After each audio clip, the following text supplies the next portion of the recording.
اور حضرت حوا علیہ السلام کو زمین پر بھیجا گیا تو شیطان نے زمین کے درندوں کو ورگلایا تاکہ وہ ان دونوں کو نقصان پہنچائیں۔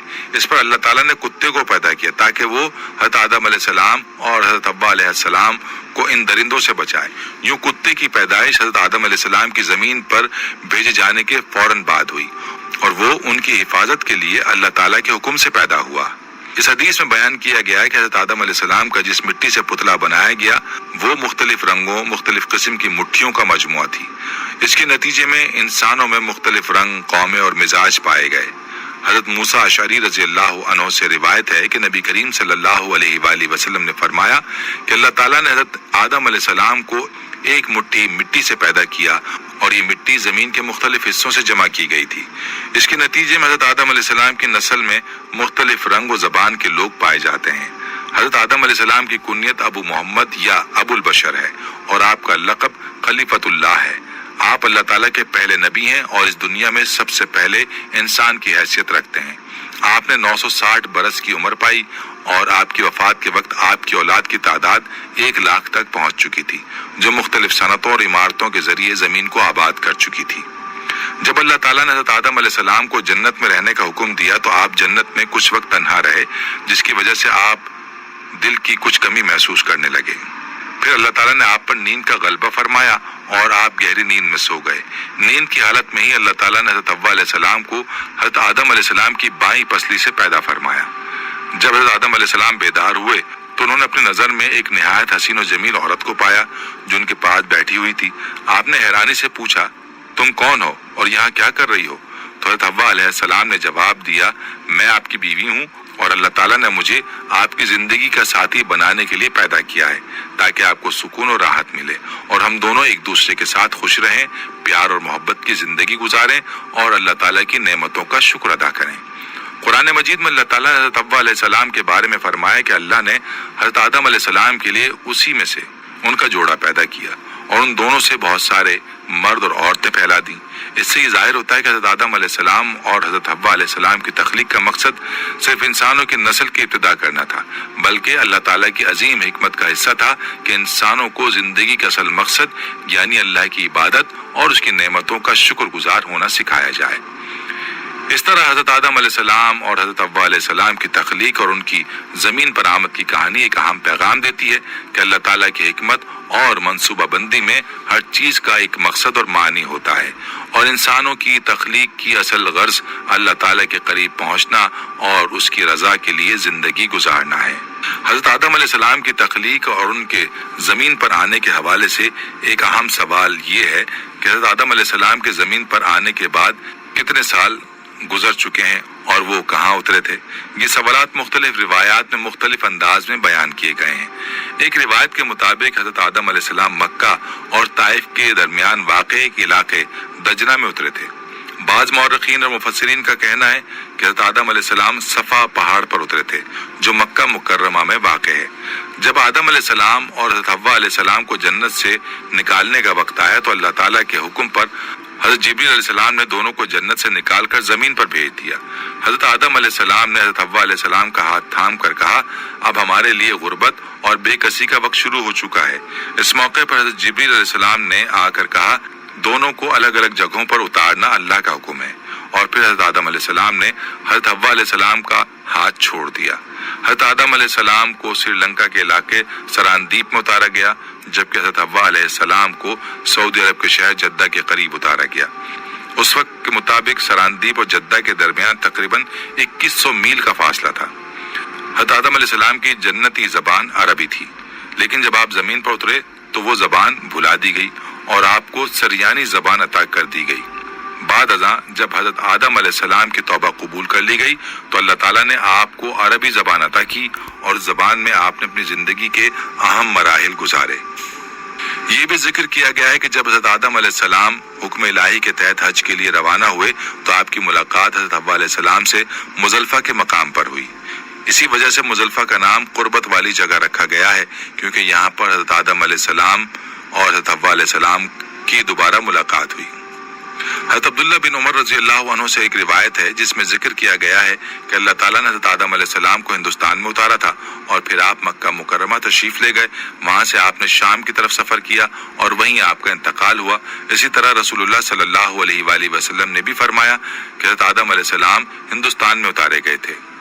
ابن عساکر نے ایک روایت نقل کی ہے، حضرت آدم علیہ السلام کو جب زمین پر بھیجا گیا تو انہیں ہندوستان کے علاقے سیلیون، جو کہ آج کل سری لنکا کہلاتا ہے، میں اتارا گیا تھا. تاریخی طور پر سراندیپ، جو کہ آج کل سری لنکا کا حصہ ہے، حضرت آدم علیہ السلام کے قدموں کے نشان ملے ہیں اور اس پہاڑ کو کوہ آدم یا آدم کی چوٹی کہا جاتا ہے. یہ پہاڑ سری لنکا کی دوسری سب سے بلند چوٹی ہے اور یہاں حضرت آدم علیہ السلام کے قدموں کے نشانات کو تاریخی طور پر منسوب کیا جاتا ہے. ناظرین، اب آئیے اس پر بات کرتے ہیں کہ حضرت آدم علیہ السلام کا پہلا کھانا اور لباس کیا تھا. روایات میں آتا ہے کہ حضرت آدم علیہ السلام جنت میں 100 سال یا 60 سال رہے. اس دوران انہیں جنت کے کسی بھی حصے میں جانے کی آزادی تھی سوائے شجر ممنوعہ کے. شیطان ان کا کھلا دشمن تھا اور ان دونوں کو اللہ تعالیٰ کے حکم کے خلاف ورزی کرنے پر مجبور کرنے کی کوشش میں لگا ہوا تھا. شیطان نے حضرت آدم علیہ السلام اور حضرت حوا علیہ السلام کے دلوں میں وسوسے ڈالے اور انہیں کہا کہ تمہیں اس درخت سے پھل اس لیے نہیں کھانے دیا گیا کہ کہیں تم دونوں ہمیشہ زندہ رہنے والے نہ بن جاؤ یا کہیں تم فرشتے نہ بن جاؤ. شیطان کی یہ باتیں حضرت حوا علیہ السلام کو سوچنے پر مجبور کر گئیں اور اس کے بار بار وسوسہ ڈالنے کے بعد حضرت حوا علیہ السلام نے حضرت آدم علیہ السلام سے کہا کہ ہم اس شجر ممنوع کا کچھ حصہ کھا کر تو دیکھیں. شروع میں حضرت آدم علیہ السلام اس بات کے لیے تیار نہ تھے، مگر حضرت حوا علیہ السلام کے اصرار پر وہ راضی ہو گئے. دونوں نے اس درخت کا پھل کھا لیا اور جیسے ہی پھل کھایا ان کی سترگاہیں ایک دوسرے پر عیاں ہو گئیں. دونوں بدحواسی اور پریشانی کے عالم میں جنت کے درختوں کے پتے توڑ توڑ کر اپنی شرمگاہیں چھپانے لگے.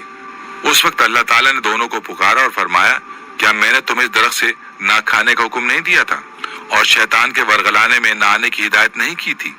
یہ تمہارا کھلا دشمن ہے. حضرت آدم علیہ السلام اور حضرت حوا علیہ السلام نے اللہ کی پکار سنی اور خوف کے عالم میں کانپتے ہوئے اپنی غلطی پر نادم ہو گئے. دونوں نے اللہ تعالیٰ سے معافی کی درخواست کی اور کہا، اے ہمارے رب، ہم سے بہت بڑی غلطی ہو گئی ہے. اگر آپ نے ہمیں معاف نہ کیا اور ہم پر رحم نہ کیا تو ہم تباہ ہو جائیں گے. اللہ تعالیٰ نے فرمایا، اب تم دونوں کو زمین پر ایک خاص مدت تک رہنا ہوگا جہاں تم دونوں ایک دوسرے کے دشمن ہوگے اور تمہیں یہاں ہی مرنا ہے اور پھر یہیں سے پیدا ہونا ہے. پھر دونوں کو زمین پر روانہ کر دیا گیا.